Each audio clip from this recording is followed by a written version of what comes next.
Hey there, fellow travelers. Welcome to the Tolkien Road, episode 273, Ainulindalë 22. Gretty, Gretty, Gretty, you ready to rock? Ready to rock Tolkien style? Do you want me Gretty? Gretty. Gretty. Because it was ready. You ready? Oh, got it. Yes. I'm ready, Freddie. Right on. Johnny. Rock and roll. Ready, Johnny. Yeah, let's do this. I can't believe it's 2022. It's crazy sauce. Yeah. Okay, cool. In this episode, we'll be I was gonna say something about all the cool snow we got today. It's kind of a novelty here in Middle Tennessee.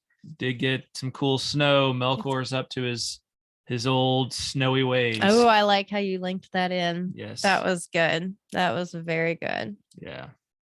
How could something so pure and white be made by someone so evil and dark?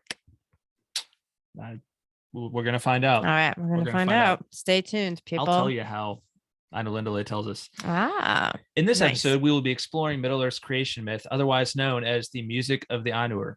Ainulindalë is one of the most interesting legends that Tolkien wrote, and it introduces key characters and themes into the legendarium. If this is your first time reading it, you're in for a big treat. So, indeed.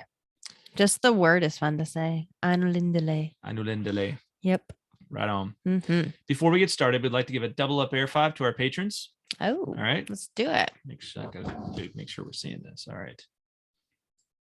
All right. You ready? I'm ready. 3, 2, 1. Whoopsh. Boom. That was a good one. Hope you felt that, patrons. Yeah, patrons. Special thanks to this episode's executive producers, John R. and Kaitlyn of Tea with Tolkien. Become a patron by visiting patreon.com/TolkienRoad. Becoming a patron is easy and lands you a bunch of cool perks like episodes early and ad-free, 20% off all merchandise purchased through truemisspress.com, and this brand new perk, access to our monthly live stream Q&A. And that is currently scheduled for Wednesday, January 19th at 8 p.m. Eastern, 7 p.m. Central. So our patrons, you will get a link ahead of time to join us for that and interact with us live on our live stream for this month. We'll be talking about Ainulindalë, Valaquenta, and our introduction episode on the Silmarillion, right? So, it's kind of a grab bag. And we'll also be talking about a lot of the correspondence we've received on those topics and maybe doing some catch up from some earlier correspondence as well. So sounds good. Yeah. All righty, Rudy. So our Tolkien quote of the week is from an interview with John Bowen of the BBC in 1962. This was something that was released on the BBC archives, I believe, this week. It may have been around before then, but anyway, it was the first time I'd seen it. And I'll provide a link to it in the show notes. But this is just a fantastic quote from Tolkien. He said, "I don't believe in absolute evil, but I do believe in absolute good." I think it's a great quote. That's leading good into our discussion of Ainulindalë, for we will see that from the beginning, one of the main themes of Middle-earth is the contemplation of the mystery of evil. Just what is it? Where does it come from? And does it actually last? Those are all very deep questions. Very deep questions. And I love that because I think that quote coming from Tolkien communicates one of the things we called out in the last episode, right? That Middle-earth is fundamentally a hopeful place, right? That It is truly, in the grandest sense, a hopeful place. And that's something that needs to be said from the outset to understand, because so much fantasy tends to be maybe not so hopeful. So it's anyway, true. Yeah. All right. So let's dive into the Ainulindalë, the music of the Ainur. Now, this is actually not considered part of the Silmarillion proper. Is that correct? It is not part of the Silmarillion proper. Okay. That's right. It's more of like an introduction, would you say? Well, in a way, it's the creation myth. Right, the creation myth. Yes. Here's how Tolkien describes Ainulindalë. All right, so this is from the Waldman letter. I'm quoting Tolkien here. "The cycles begin with the cosmogonical myth, the music of the Ainur. God and the Valar, or powers, Englished as gods, are revealed. These latter are, as we should say, angelic powers whose function is to exercise delegated authority in their spheres of rule and government, not creation, making or remaking. They are divine, that is, were originally outside and existed before the making of the world. Their power and wisdom is derived from their knowledge of the cosmogonical drama, which they perceived first as a drama, that is, as in a fashion we perceive a story composed by someone else, and later as a reality. On the side of mere narrative device, this is, of course, meant to provide beings of the same order of beauty, power, and majesty as the gods of higher mythology, which can yet be accepted, well, shall we say baldly, by a mind that believes in the Blessed Trinity. So let me break all that down real quick. Basically, Tolkien was trying to create a creation myth that involved many gods, but yet could be harmonized with a Trinitarian view of reality, right? So, in Trinitarian in the sense of being monotheistic, right? That all is created by one creator, all right? And Trinitarian, of course, is one God and three persons, so it is monotheistic. But yes, we see here that Tolkien wanted to create something that was consistent with that and giving us gods that yet wouldn't be offensive to that view of the world, right? So really interesting quote. That's how Tolkien sees this. It is a we see there some of the themes that he wanted explored there. But when we talk about these figures in this story, what are they? Well, the main bulk of them, right? The Ainur are powers, angelic beings, gods. They're not all powerful gods, right? Although there is an all powerful god in this story, and that is who we'll meet first, Ilúvatar. Real quick background on the music of the Ainur. The first version dates from between 1918 and 1920, according to Christopher in the Book of Lost Tales 1. So he did some investigation, and that's what I'm referring to is the History of Middle Earth, Volume 1, right here, the Book of Lost Tales 1. You can go back and listen to an episode we did a few months back on that's kind of an overview of that book. Very interesting, and it shows how Christopher arrives at some of these conclusions as far as how these how these started. So Tolkien originally wrote this, the first draft of this in sometime between 1918 and 1920, and then of course wasn't published until 1977. So there you go. All righty, read it. All right. Ainulindalë is essentially a short story, though of a highly mythological flavor. Where are we? In the halls of Ilúvatar, right? We are starting out in this place that is beyond, right? Beyond this realm that we live in, or the realm that we're familiar with as Middle Earth, right? We start out in this place, the halls of Ilúvatar, in the deeps of time, beyond, right? It just be kind of beyond anything we can fathom as existence, right? Yeah. Okay. For those who have only read the Third Age books, none of the characters will be familiar at all. The primary figures in Ainulindalë are Ilúvatar, who is also called Eru, the One. He is the supreme, all-powerful deity. All right. This is, simply put, this for many of us who have grown up in Judeo-Christian societies, probably even Islamic societies, although I'm a little more hesitant to speak there, but this is what we just call God, right? This is God, is we so often understand him in those contexts. And then the other figure we're going to meet very early on is Melkor.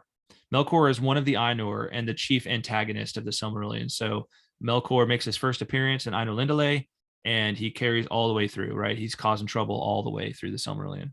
So, and then we also are introduced to three Ainur by name: Manwë, Ulmo, and Aule. And these are like Melkor, they're created beings, but they're very powerful spirits. So these are these angelic powers, and they correspond to air, water, and earth, right? So they're kind of like the gods of these different realms, these different things. Manwë being air, Ulmo being water, Aule being earth.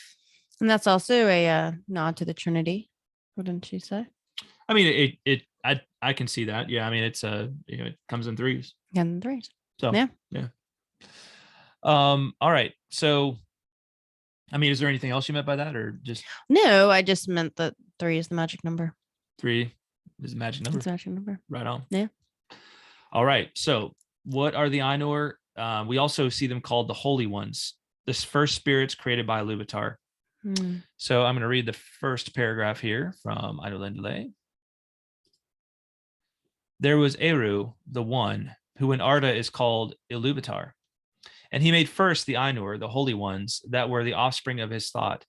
And they were with him before aught else was made. And he spoke to them, propounding to them themes of music, and they sang before him, and he was glad. But for a long while they sang only each alone, or but few together, while the rest hearkened. For each comprehended only that part of the mind of Ilúvatar from which he came. And in the understanding of their brethren, they grew but slowly. Yet ever as they listened, they came to deeper understanding and increased in unison and harmony. So, we start off and Ilúvatar creates these beings, these mysterious beings, the Ainur, and then he teaches them to sing, right? He teaches them to make music. And, from the outset, that's what we find this story is really about, is this music that they make initially and then make together, this music that Ilúvatar also participates in, as well as Melkor.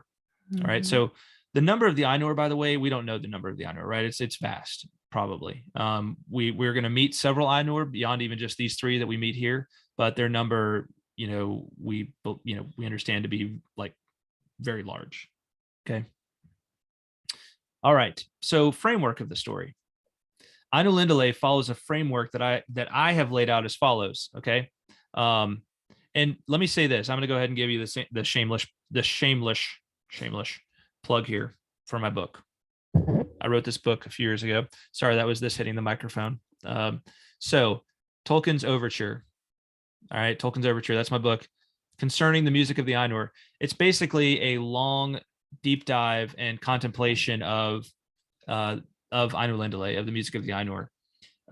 And the first half concerns just kind of a close reading of this text. And in that, I break it down. I say, I really see this broken down and best understood in terms of three different sections: the music, the vision, and the reality. And that's what I'd put before you all, is I think if you think it in those terms, it's a little easier to understand the flow. Okay. So the music, you can kind of think of this as like, I hear this theme, right? I hear this thing. Think of it as a creative process, right? Like I kind of have this inspiration to create something.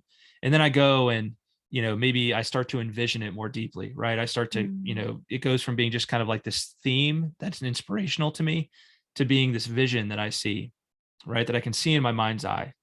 Okay. And then I want to create it. And then I go make it a reality, right? Think of it in terms of that creative process. Okay. Or it could be like meeting somebody, right? Somebody tells you about somebody, like kind of describes them to you, and very like, what they're like, and that sort of thing. You're like, oh, I want to meet this person. And then maybe you do a FaceTime or whatever, right? And you meet them and you see the vision of them, and then you meet them in person and it's the reality, right? So we can kind of see that progression and how it plays out in a lot of different things. That makes sense. Yeah. Yeah. It's like it's gradually taking on a more realistic form. Yeah. Like you kind of see it, like you envision it. It doesn't really have substance yet, but then it begins to kind of gain some traction and substance, and then all of a sudden it's 3D. And I'll say this is something that I think you see throughout a lot of Tolkien's writings, right? This sort of process. As we talked about in the last episode, creativity, right? This aspect of subcreation is one of the key themes of the Silmarillion overall. This was something that mattered very deeply to Tolkien, is this philosophy of subcreation. And we see it play out within the story. Yeah. So music, vision, reality. All right, so let's look at the music, which is really the first section. Upon creating the Ainur, Ilúvatar speaks to them, propounding to them themes of music. So this leads to a great symphony. We have these celestial beings making a profound music together. There's some really interesting notes, and I'm not going to go through each and every detail in this story because you just got to read it and you got to appreciate it. And there'll be a lot of things like you guys can bring up to us, or we might want to talk about later when we do the live Q&A. But there's a lot of really interesting stuff just in those first couple of paragraphs. But then Melkor comes into the scene, right? So the Ainur, they're created, they're making this beautiful music together. And that's Ilúvatar's will, right? He wants them to make this music together. And then Melkor comes in and he starts to interweave matters of his own imagining, right? It's like a record scratch. Yeah. I'm going to read this little section on Melkor. But now Ilúvatar sat and hearkened, and for a great while it seemed good to him, for in the music there were no flaws. But as the theme progressed, it came into the heart of Melkor to interweave matters of his own imagining that were not in accord with the theme of Ilúvatar. For he sought therein to increase the power and glory of the part assigned to himself. To Melkor among the Ainur had been given the greatest gifts of power and knowledge, and he had a share in all the gifts of his brethren. He had gone often alone into the void places, seeking the imperishable flame. For desire grew hot within him to bring into being things of his own, and it seemed to him that Ilúvatar took no thought for the void, and he was impatient of its emptiness. Yet he found not the fire, for it is with Ilúvatar. But being alone, he had begun to conceive thoughts of his own, unlike those of his brethren. Some of these thoughts he now wove into his music, and straightway discord arose about him, and many that sang nigh him grew despondent, and their thought was disturbed, and their music faltered. But some began to attune their music to his rather than to the thought which they had at first. Then the discord of Melkor spread ever wider, and the melodies which had been heard before foundered in a sea of turbulent sound. But Ilúvatar sat and hearkened until it seemed that about his throne there was a raging storm, as of dark waters that made war one upon another in the endless wrath that would not be assuaged. So Melkor is the greatest in terms of power and knowledge, and has a share in all the gifts of his brethren, right? He's very powerful, very knowledgeable, and it's like he's got all of those gifts. Like he's got a little bit of the gifts of all of them, right? Mm-hmm. So he's not just fire, he's not just water, he's not just he's not just earth, he's not just air, he's not just water, but he's like got a little bit of all three, right? And he goes searching for this imperishable flame, right? So we meet Melkor, we meet this concept of this imperishable flame. One of the great mysteries of the Middle Earth legendarium is what this imperishable flame is and where else it shows up. Okay. So that's something interesting to kind of stay attuned to throughout the story. Not just Silmarillion, but also when you go back and you reread Lord of the Rings, where does it show up, right? What is this thing, the imperishable fire or the imperishable flame? Is it actually mentioned as the imperishable flame in Lord of the Rings? No, in the Lord of the Rings. No, but there's allusions to like the secret, to the secret fire, right? Oh, or keeper of the secret flame, right? So, and we see it in this story. It eventually becomes part of like kind of the heart of the world, right? There's a lot of different theories on what this is. I just tend to think of it as like it's the animating force. It's the thing that gives like the divine spark to to creatures, like the soul, like this. Yeah, exactly. Right. Yeah. And what is Melkor up to here? Why is he doing this? Well, what's really interesting is that Melkor is kind of a sympathetic figure at the beginning, right? And aren't the best enemies don't they normally start out as kind of sympathetic figures? For sure. Yeah. For sure. Yeah. And why do I say he's a sympathetic figure? Well, he sees this void place. First of all, he wants to find this imperishable flame, which apparently is a good thing, right? And he sees this void and he wants to fill it, right? He's like, well, we're over here singing, but what about all this empty space? We could be filling this up with all this cool stuff over here. Yeah. Right. So his motivation is not bad. Well, we think, right? Right. But the motivation to go against the will of Ilúvatar would seem to be that like kind of principal thing, right? And it's really interesting to think about that and contrast that maybe with the creation story is probably the best known to most of us, which would be the biblical creation story.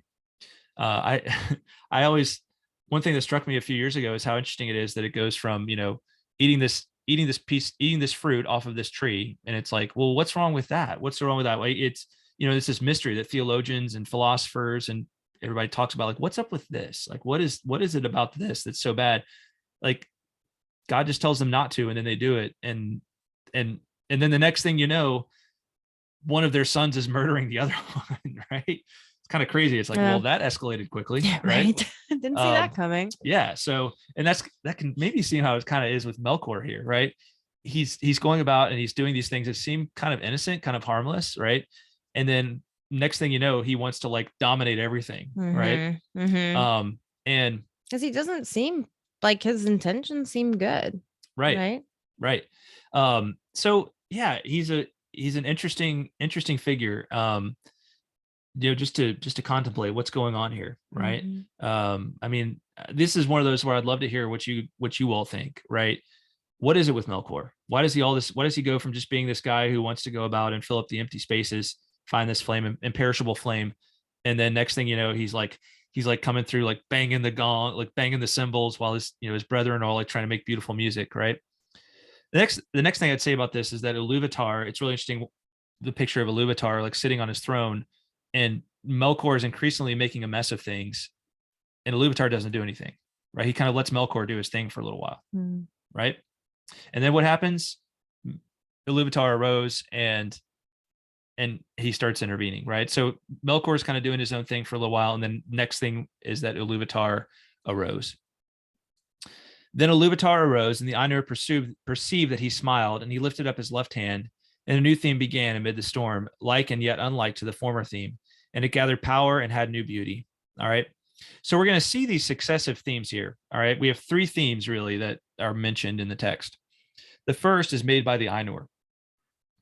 And that's the one that Melkor first like kind of intervenes in and starts making a ruckus. I'm talking about musical themes. Musical themes, not yes. themes of the book. Yeah, like Just I'm sorry, to yes. clarify. That is right. Musical themes, Yes. right? That are mentioned within the text. Yep. Good catch. The second theme is made by Ilúvatar in response to Melkor's cacophony, right?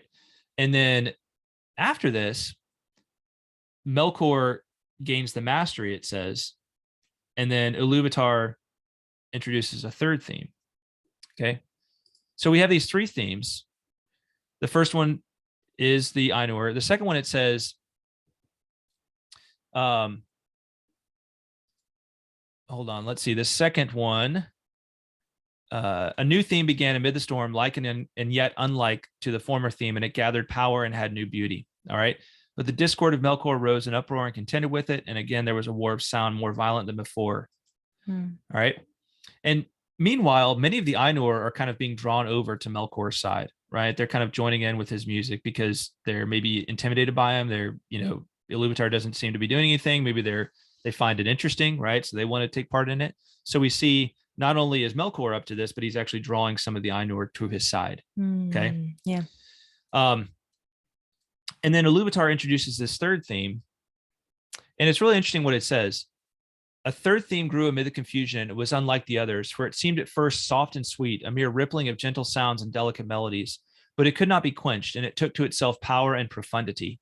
And it seemed at last that there were two musics progressing at one time before the seat of Ilúvatar, and they were utterly at variance. The one was deep and wide and beautiful, but slow and blended with an immeasurable sorrow from which its beauty chiefly came. The other had now achieved a unity of its own, but it was loud and vain and endlessly repeated, and it had little harmony, but rather a clamorous unison as of many trumpets braying upon a few notes. So this third theme, it's interesting to think about, like, what do these themes signify, right? And there's, been interesting hypotheses. As I was rereading it this time, I don't know what you think, Greta, but I was thinking the first theme is like the kind of the creation of the world, right? Mm-hmm. The world is itself. Mm-hmm. And we know that these figures we're going to meet in just a minute, the children of Ilúvatar, have nothing like the Ainur did not envision them. They're not part of the Ainur's initial vision, right? Or that's not part of their music. But then Ilúvatar introduces these two themes beyond that, right? In response to Melkor. The first is that gains power and profundity, right? And it's I really think that must be the elves, right? So the second theme is the elves, and then the third theme starts like kind of delicate and soft and sweet, and then it grows in power and profundity, right? And it becomes a powerful thing all its own. And to me that describes the introduction of men into the world, who are of course the younger children of Ilúvatar. Interesting. Does that make sense to you? Yeah, it does. I hadn't thought of that, but it completely makes sense. Yeah. And I'll be honest, I'm not aware of Tolkien comments on that anywhere, but on what these are. But if any of y'all have your own theories about what this could be, definitely interested to hear those. So Melkor is then finally rebuked. Like, so at the end of this, Ilúvatar stands up and he raises both his hands, and in one chord deeper than the abyss, higher than the firmament, piercing as the light of the eye of Ilúvatar, the music ceased, right? Mm. So he just stops the music, and then he rebukes Melkor. He says, "Mighty are the Ainur, and mightiest among them is Melkor. But that he may know, and all the Ainur, that I am Ilúvatar, those things that ye have sung, I will show them forth, that ye may see what ye have done. And thou, Melkor, shalt see that no theme may be played that hath not its uttermost source in me, nor can any alter the music in my despite. For he that attempteth this shall prove but mine instrument in the devising of things more wonderful, which he himself hath not imagined." So his rebuke is, Melkor, try as you might, I'm going to use whatever you give me to make the theme even more beautiful, right? Mm. To make the music even more beautiful. And that's this recurring theme. That's this view of the role of evil in the world, or the solution to evil, I guess you would say, that we see consistently within Tolkien's world. And this like kind of insight into why God allows evil to exist, right? Or maybe at the very least, maybe that doesn't answer why he allows evil to exist, but at the very least, what the final answer, like what his response to evil is, right? Yeah. Is to say, I'm going to make something even more beautiful out of it. I think the chief way we can see this is like we can think of like all of the heroic figures in the Lord of the Rings, right? All the heroic, different heroic figures, the various sacrifices they make, the hits they take, in seeking to defeat evil, right? That there's something truly beautiful about those things, about those, about those roles and the things that they do. Yeah. No, So, you're absolutely right. Yeah. Yeah. It makes it, it just reminds us that, well, it's that there's a passage, I forget what book it is in the Bible. I think it's one of St. Paul's letters, but he says basically, God works all things together for the good of those that love him. And that's, even though like bad stuff, like it sucks when it happens. And that hope can often seem very foolish, can't it? But we know the end game. So. Yeah, for sure. All right. So Melkor is rebuked, and then the next big thing that happened. So we went from the music, we kind of dwelt upon the music for a while, and now we come to this section that deals with the vision. Behold your music, right? That's an interesting statement, right? Because you think of beholding something, you see something, but Ilúvatar tells the Ainur, behold your music. So they're going to see their music become something visual, right? Something that they can actually behold by sight. So it's going to begin to take form. Right. Yeah. Right. The Ainur discover that their music has created a world, at least in vision. They even see how the history of this world unfolds to a degree, right? To a certain point. So they're actually, it's not just that they see this world as like this static thing, but they actually see the history of it unfolding. Okay. But they don't see the whole thing. And here's what the text has to say about that. Yet some things there are that they cannot see, neither alone nor taking counsel together. For to none but himself has Ilúvatar revealed all that he has in store. And in every age there come forth things that are new and have no foretelling, for they do not proceed from the past.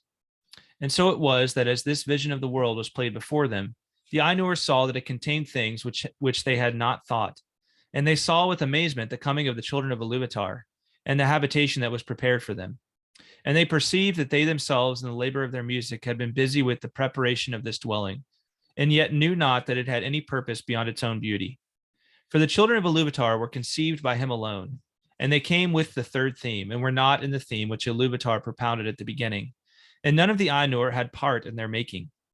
Therefore, when they beheld them, the more did they love them, being things other than themselves, strange and free, wherein they saw the mind of Ilúvatar reflected anew, and learned yet a little more of his wisdom, which otherwise had been hidden even from the Ainur. So they, their music is responsible for a lot of this vision, but not the whole thing, right? And maybe we can say not the majority, right? It's almost like they're setting the stage for other great things to come along. Right. Yeah. And so, that's very, very interesting to think about there. But what are these chief kind of figures that we're concerned with here? Well, they're the children of Ilúvatar, elves and men, the firstborn and the followers. And it says, and amid all the splendors of the world, its vast halls and spaces, and its wheeling fires, Ilúvatar chose a place for their habitation in the deeps of time and in the midst of the innumerable stars. Okay. So really, like the Ainur, the right response of the Ainur is to be excited about this, right? That, oh, there are these other creations, right, that are going to show us even deeper things about Ilúvatar, right? We're going to see even deeper into Ilúvatar's nature by seeing these other creatures, right? Yeah. And so, their response is to want to make this world the best place possible for these creatures who are to come, right? Yeah. I mean, it's a very parental response, right? I mean, they feel responsible for, I mean, they had a hand in their creation, right? Yeah. So it only follows that they would, that they would want, that they would care for and want to prepare the way. It's a servant-like attitude. Yeah, right. It is. It really is. Yeah. And I mean, parental as well. It's like, it's a beautiful just insight into the nature of the Ainur, right? Yeah. And Their also, hearts, it's going to contrast very interestingly with Melkor's perspective on everything. Got a little frog in my throat, people. Sorry. Apparently. Yeah. Ribbit. The theme of artistic collaboration in Ulmo and Manwë. So we find that Ulmo and Manwë in particular, right, the Lord of Waters and the Lord of Air, we see them collaborating, right? Ilúvatar encourages them to collaborate. Water is fair, but collaboration with Manwë makes it better, right? There's water can become all these kinds of cool and beautiful things when it's mixed with the air, right? In kind of a very basic elemental way, right? And of understanding that, right? So we see this theme that it's not really just about the individual creations of these different people, but it's about how their collaboration can bring about something even beautiful. You know what that reminds me of, Greta? What? Leaf by Niggle. I was just thinking how I read it recently and was really looking forward to talking about it. Yeah. Oh, sorry. We were thinking about doing that as like a special New Year's episode, but we just didn't get around to it because lots of stuff going on. Lots of stuff, busy time of year. But no, we'll come back to Leaf right. by Niggle eventually. We better. Yeah. But no, I can totally see that. Yeah. Because the book's all about like the part that we play in the lives of each other. Yeah. And how important community and collaboration is.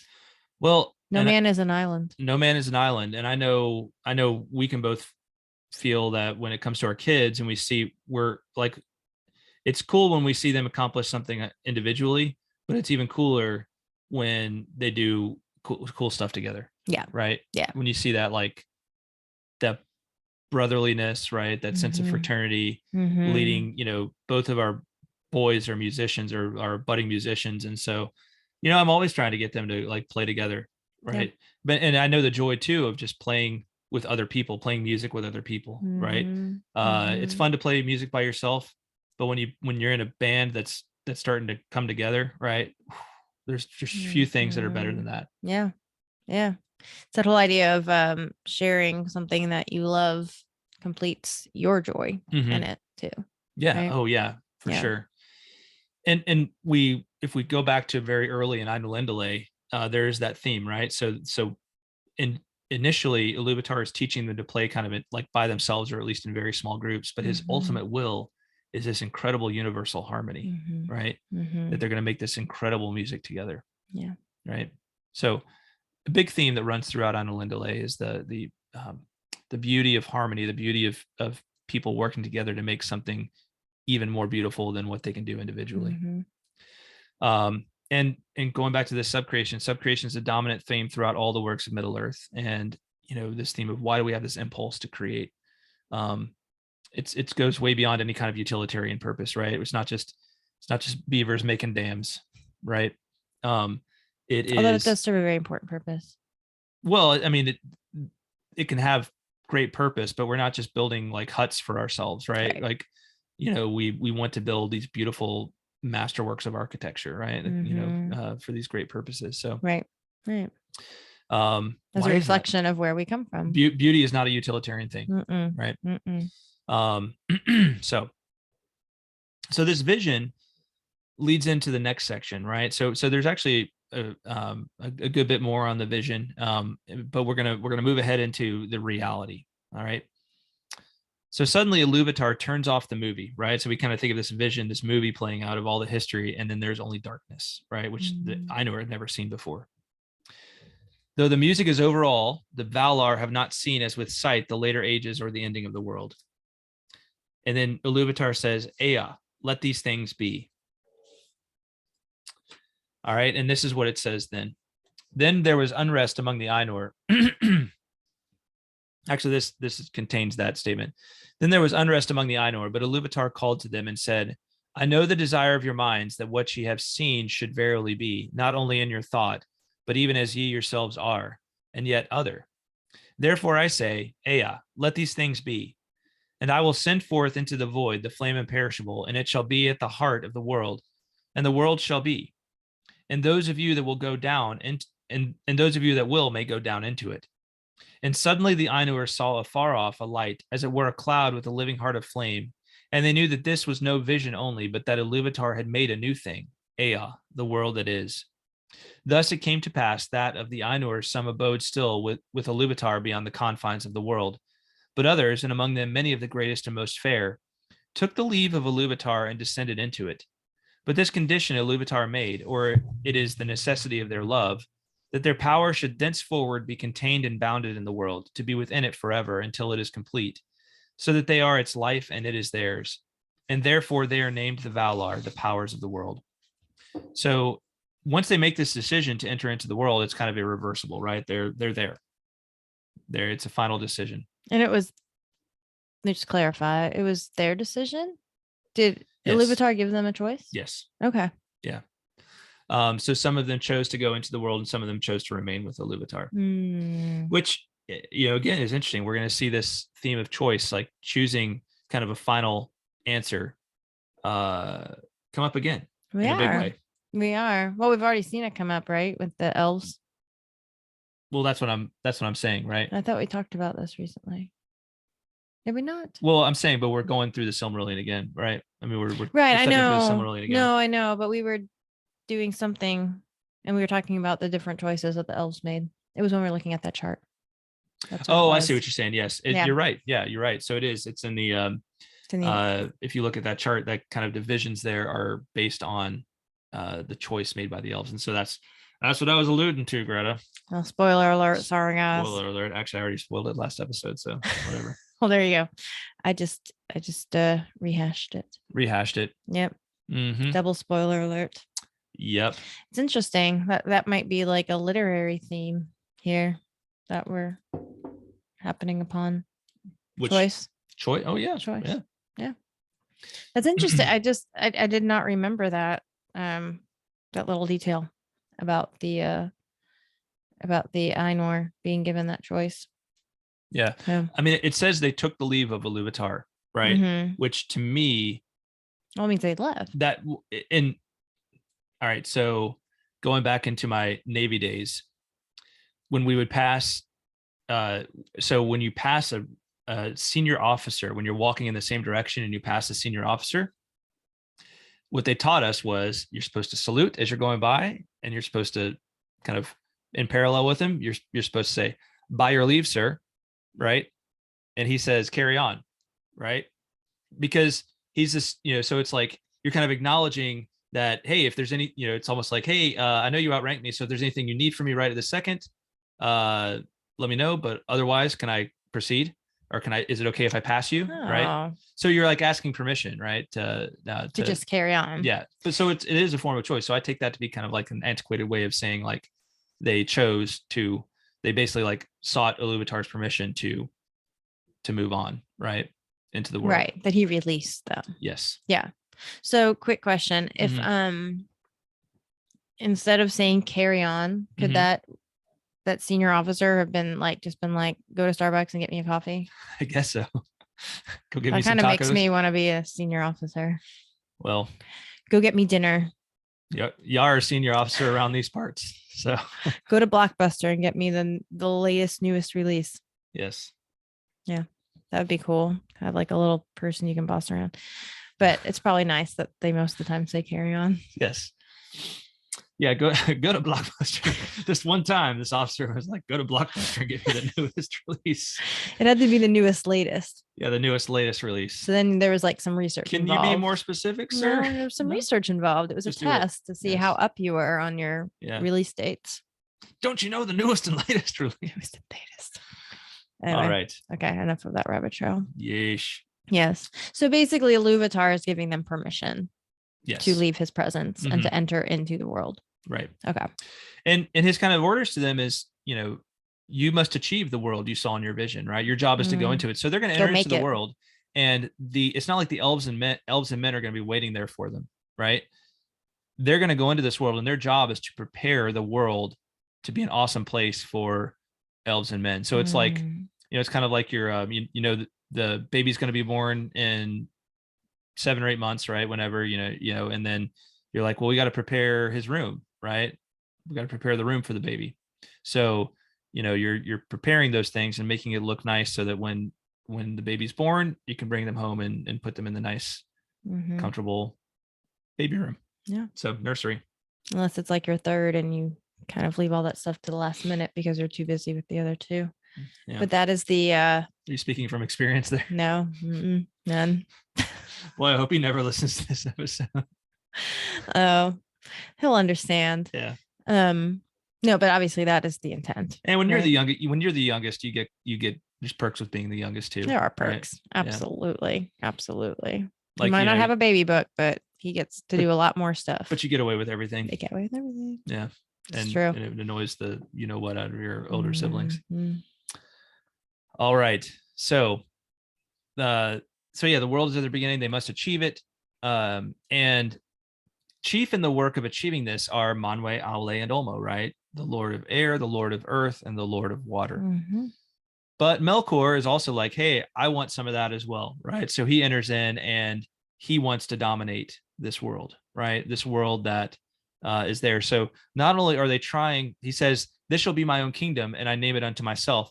So not only are they trying to create this world, but Melkor, they have to contend with Melkor trying to disrupt it, right? Trying to make a mess of it. Micromanage everything. Well, not micromanage. He's trying to just make it, just destroy it, right? Destroy it. He's trying to ruin everything. He's trying to insert his own will into what they're doing. It's interesting to me that Ilúvatar gave him permission, that he was. I don't think he did.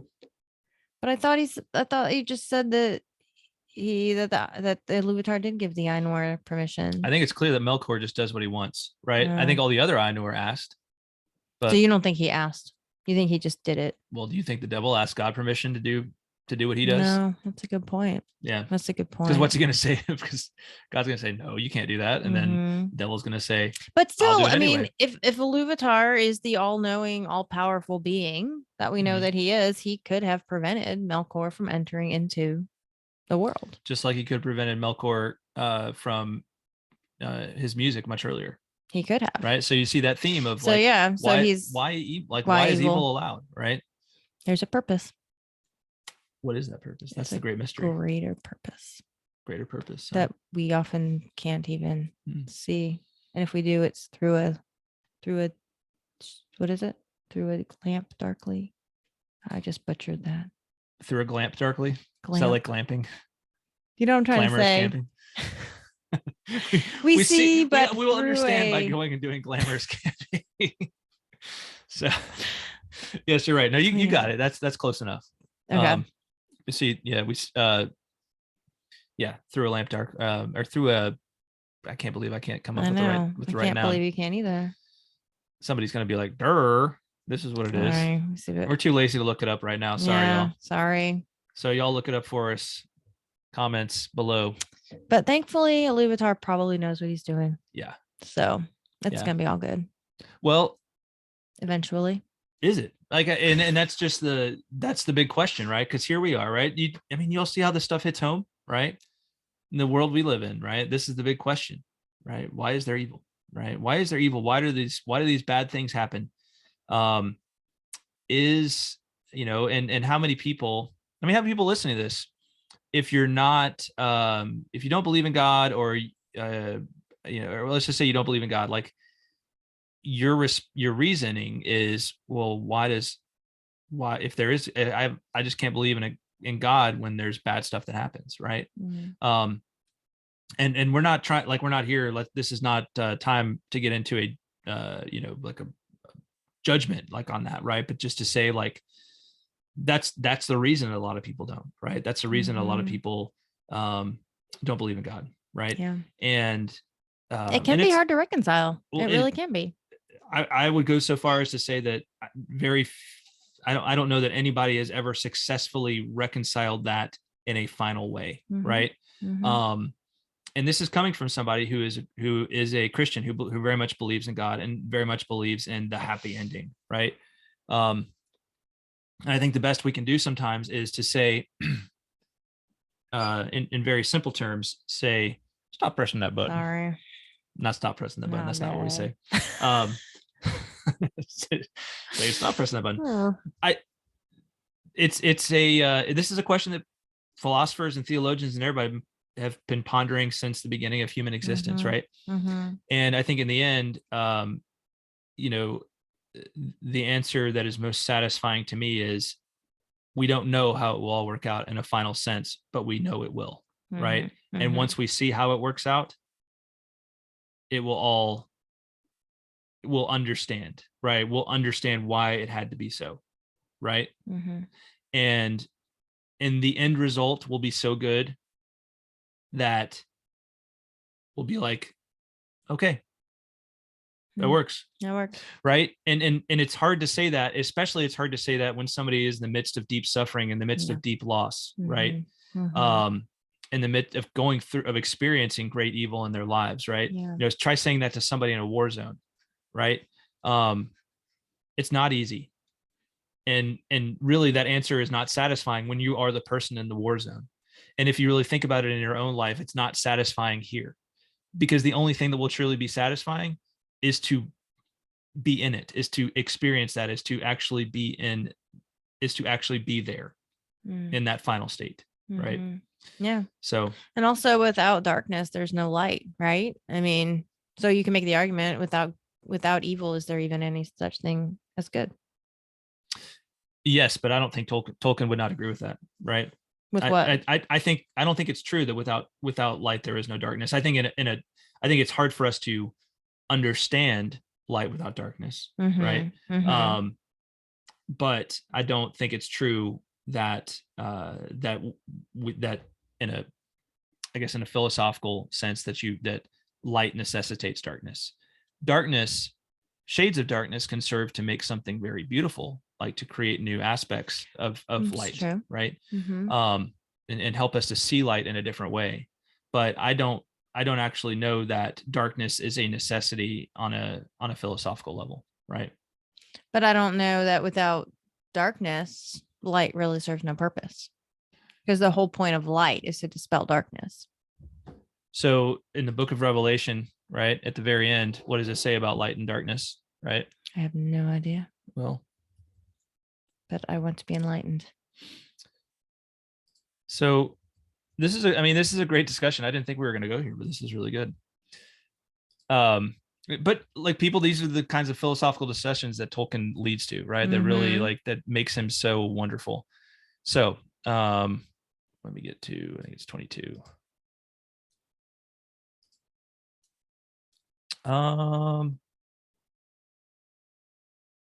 Let's see.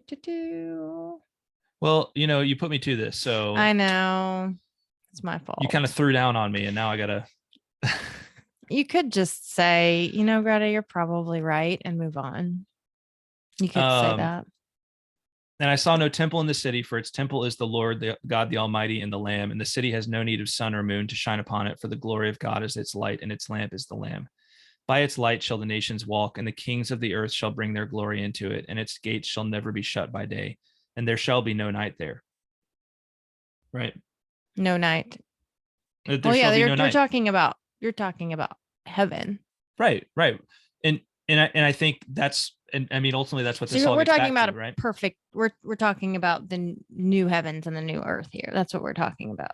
But we're also talking about we're also talking about these things in a philosophical, like we're talking about a cosmogonical creation myth right here, Right. you know. So Right. we're talking about it here as well when we talk about light and darkness. My Yeah, point so is yeah. my point is I don't think darkness is an absolute, right? Just like Tolkien said, I don't believe that evil is an absolute, right? Mm-hmm. I don't believe in absolute evil, but I do believe in absolute good, right? Mm-hmm. I'm saying I don't believe in absolute darkness, but I do believe in absolute light. That light Yeah. is an absolute, right? So But, okay, so I that's see what you're I'm just saying. I'm contending I with see what you're you saying. saying like that darkness is necessary for us to have light. I see. But you're also, to be fair, talking about a supernatural light, not light as we know it here in this imperfect creation. I don't know. That's an interesting question. Like on a scientific, like just kind of a natural level, scientific level. Well, I don't know. Think about it. Get back to me. Boy, I think this rabbit trail been in a good way. In a good way. We got into the actual physical sciences, which is where I get dumb. So I'm just gonna stop. So some of you are probably like, yeah, you get done with philosophy too. Good move, Carswell. Good move. Greta, you win that debate. You win this one. You win this one. Finally, after almost just 20 because years. Just because I conceded. All right. That's all right. But I win the philosophical argument. Probably because I suck at philosophy. All right. Okay. So yeah. Manwë, we learned that Manwë is chief in bringing the second theme about, which we'll see actually, because the elves have a special relationship with Manwë, right? And they enter the world, and the battle between the Valar and Melkor, it really starts at the beginning. So Valar, what is that? Valar are the name for the chief Ainur that enter into the world, and we're going to learn all about the Valar in the next section, Valaquenta, on the next episode. And we're going to learn about other Ainur and what they're called as well. But from the very beginning in this world, the Valar and Melkor are really at war. The Valar trying to create this world that they envisioned and having to defend it against Melkor. So why is Melkor not considered a Valar? Is it because he's bigger, like he was greater than all of them? Is he not? Well, he is an Ainur, right? He's an Ainur, but he's not a Valar. But the Valar are Ainur. No, he's not a Valar, right? The Valar is like a special title for a group of Ainur that enter into Arda, right? But is it because he entered in on his own will? Right. He's not considered a Valar. That's what I'd say. Like that's but he's still of the same species, for lack of a better word. Yeah, we can call him the same species. But he's not part of like the cool kids. Although club. I've heard from Thomistic philosophy that I believe from Thomistic philosophy, each angel is its own species. Oh. Boom. Wow. But anyway, okay. But for purposes of this, yes, I think that's a good way of thinking about it. So the Valar are like the cool kids club, and Melkor is just not part of it. Even though they all went to school together. Melkor's like, I'm gonna go start my own cool kids club. Even though I'm just trying to make it like just trying to break it down. But even in school, Melkor was like, he was like the bully. Jerk, right? He was the jerk. Well, of course, you don't let the jerk and the bully into your cool kids club. Yeah. So it makes sense. Yeah. Okay. I understand now. You have very interesting ways of thinking about this and breaking it all down. Yeah. Right on. You're welcome. I know. I am welcome. You can't tell me I'm welcome. I'll tell you what I want to tell you. All right. So Melkor and the Valar are at odds. War. Yeah. Mm-hmm. And so this is the world of Middle Earth. Melkor ever seeking domination to rule. This world of Middle Earth that they enter into, it's not familiar to us yet, right? The beginning, it's not going to look like the map you see behind me, right? And we're going to learn more about why that is and how it comes to look that way over the course of the Silmarillion. Lots to look forward to. Yes. So that's it for this discussion of Ainulindalë. Greta, did you find this harmonious? Absolutely. Wonderful. Did you? You know it. Good. Sorry, that made me think of The Office and Michael always trying to sing the high harmony on the Happy Birthday. Happy birthday. Yeah. In the next episode, we'll be diving into Sorry. In the next episode, we'll be diving into. Sorry, guys. We'll be diving into Valaquenta, where we will learn more about Manwë, Melkor, and numerous other Ainur. Woo-woo. Yes. And you'll learn which one is my favorite. Ooh. You'll learn which one is my favorite too. Do I have a favorite? I'm not sure actually. Oh, I definitely do. I guess I better figure it out before then. Indeed. Hey, I just want to plug my book again, Tolkien's Overture, okay, concerning the music of the Ainur. I'm really proud of this thing, and it came out several years ago. You can get a signed copy of it by going to truemythspress.com. When you become a patron, you can get a signed copy just by signing up at a certain level. I believe it's the $5 level, maybe, or anyway, it's in the notes over there. But you get a 20% coupon even when you just sign up at the lowest level. So, and then you can go get your signed copy of this book. You can also go to tolkiensoverture.com, which I'll put in the show notes. And from there, you can figure out how to buy it on Kindle. You can buy it on just a paperback from Amazon if you don't want me to, make, just besmirch your beautiful copy. I think that's the right word, with my signature.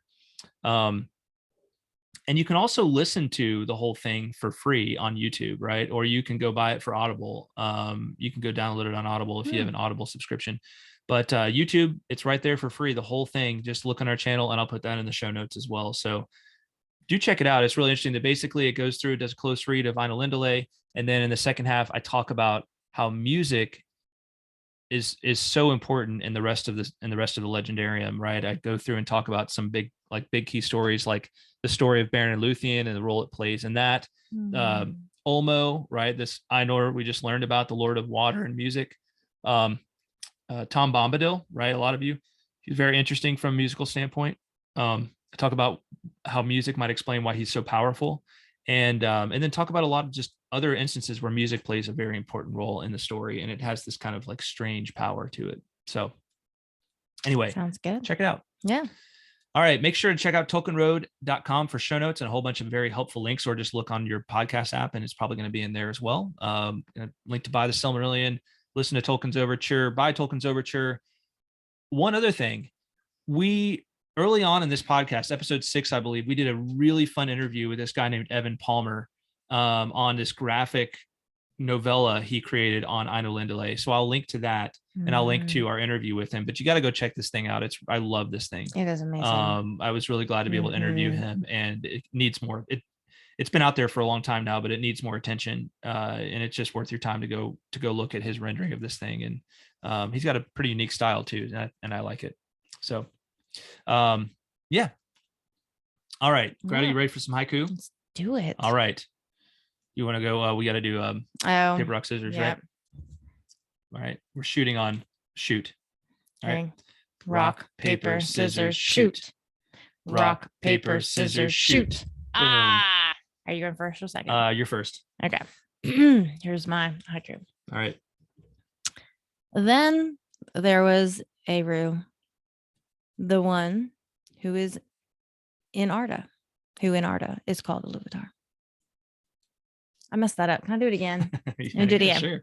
Then there was Eru, the one who in Arda is called Ilúvatar. Then there was. Then. Oh no, there was. No, Eru. I added then. Then there was Eru, the one who in Arda is called Ilúvatar. It works. I'll accept it. Good job. Oh, I don't know why you wouldn't. I followed the rules. All right. I just plagiarized. All right. You ready for mine? Yes. Innumerable, the glories of creation, the sorrow it brings. That's good. A little depressing, but good. Yeah, well, as is all of Middle Earth, pretty much. Very good. Yep. A little bit depressing at times. That's true. All right. Let's read some haiku from our distinguished listeners. Yes. Yeah. So awesome. Let's start with Marilyn the librarian. She sent us one. She sent us an amazing note, but we're going to read the haiku, and we'll probably read her note on our live episode. Sounds good. Marilyn's haiku goes like this: all choice, good or ill, shall prove but mine instrument, music of the spheres. Oh, that's a good one. That's really good. That's really good. I like the word spheres. Spheres, yes. It's very cool. I thought about using instrument in my haiku as well, but I just couldn't make it work. So that Marilyn did. Good stuff, Marilyn. Good job. Yes. As always. Next up is Red Hawk. Red Hawk. Ilúvatar is music kindles secret fire. West Lords make Arda. Nice. I like that connection between music and fire. Absolutely. It's really cool. You'll find out what West Lords are here in the next couple episodes. So yes. Very good, Red Hawk. This one's from Samuel P. Samuel's goes as so. Do you want to read this, Greta? Sure. Flame undying blessed. Valar descend to Arda. Prepare for firstborn. Nice. Good. Mm-hmm. Very good. Yes. And prepare for firstborn is in quotes. It is in quotes and italics. Yeah. Mm-hmm. So. Yep. Very nice. Thank you, like Samuel. That one. Yes. All right. And next one is from Scott W. The one creates all, and the Ainur, elves and men, will sing greater still. Ooh, I like it. That's awesome. It really speaks to that whole notion of hope, doesn't it? Yes. And it like that, it refers, I think, back to that thing early on in Ainulindalë where it talks about the end, the music at the end, right? Being even greater. Being greater. Right? Yeah, it's beautiful. Next up is Kristen. Kristen's goes like goes this. You want to read this, Greta? Oh, sure. Melkor the corrupt sung discord within song and desired fire above all. I like that. Desired fire above all. Really good. That's good. It's really, really good. It's interesting that I like that because it's like that was the thing that led him astray in the first place, was seeking the flame, the imperishable flame, right? And then he's like, and it talks about him later on being kind of like he brings the fire, right, to wherever he goes, right? Yeah. So that's interesting. He's almost like he's like created fire and it's like a mockery of the imperishable flame, or like his poor attempt. We're going to see that as the theme arise later on, by the way, is how a lot of times, even when people get impatient, or when characters get impatient in their creating, they make things that don't quite live up to what they should be, right? Or it can cause further problems. So good one. Good job, Kristen. And then last, but certainly not least, is David of Pints with Jack. David. And let me make sure we get the right one here. Where is it? Here we go. It began in song from the one father of all, Ainulindalë. Nice. I like that. The one father of all, indeed. Very cool. Lovely. It's a very good synopsis. Good stuff, y'all. Loving the haiku. Yes. Loving the haiku. Make sure you get them in for Valaquenta. So that the deadline there is January 9th. So this episode should be live, I believe, on January. What will it be? It will be 10th. Is that Monday? Oh, wait. Well, yeah. So deadline. So I announced that. So look, actually, we'll make that a little later. It's probably going to be more like January 14th or something like that is the deadline there. So I saved you guys. Just get them in when you can. And if we can get them on the episode, we will. So sounds good. All right. Deadline's stupid anyway. Well, I'm just saying to ensure that it gets on to the next episode. Right. And if it doesn't get there, we can always do it on a later. We can always do it in a live Q&A. Exactly. All right. And then deadline for chapter 1 is January 23rd, 2022. All righty, Rudy. All right. Hey, that's about it for this episode. Leave us a rating and review. Subscribe, rate, and review us on iTunes or the podcast platform of your choice. And if you're a 5-star fan, it helps us to keep on evering on when you leave that rating and review. And then drop us a line. You can correspond with us in any number of ways. Probably if you're watching on YouTube, leave comments, tolkienroad.com, email tolkienroadpodcast@gmail.com, via our Twitter. Been a lot more active on Twitter in the last few weeks, having fun over there. Love corresponding with you guys over there. So love hearing from you. And don't forget, this month's live stream is currently scheduled for Wednesday, January 19th at 8 p.m. Eastern, 7 p.m. Central. If you want to join in live, it'll be posted as the episode later on. But if you want to join in live and interact with us, you got to become a patron, right? So that link is only available to patrons. So hope you'll do that, right?